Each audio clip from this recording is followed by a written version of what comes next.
In 1996, I participated in the 100th running of the Athens Marathon. I tried to get into the 100th running of the Boston Marathon, but it was closed out.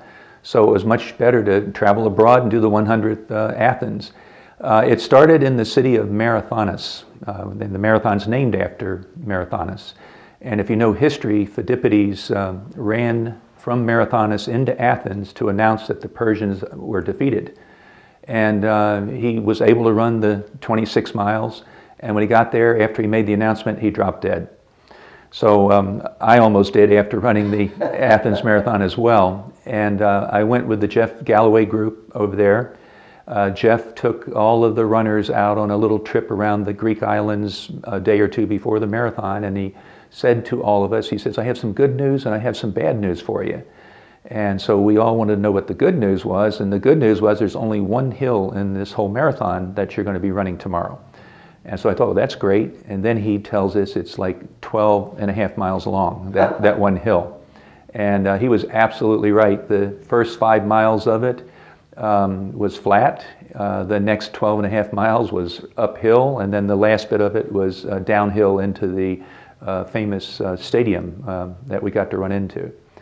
I had a fellow orthodontist that I challenged, and he ran it with me. Dr. Stuart Lose was his name. And he wasn't serious, he just wanted to finish the marathon. And of course I have that A-type personality, and I was trying to compete a little bit. So he went ahead, and I prepared him to make sure he had enough water. We take this stuff called goo, so that when you start losing your strength, you get a little sugar in your bloodstream. And so he had all this stuff with him, plus he carried some money with him. Well, the Athens Marathon was not that well organized as far as water goes. They had these very, very large water bottles at each station.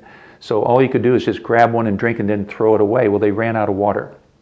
So maybe 2/3 of the way through the marathon, a lot of the foreign participants were starting to really get sick and didn't have water. So Dr. Lose went ahead and went into some convenience stores. He had money, and he bought water, and he was nursing all the foreign runners. And so when we were in the area where all the restaurants are, we're sitting at a table, all exhausted, but having some fun. Everybody was coming up to our table and just praising Dr. Lose because he went ahead and saved all these people.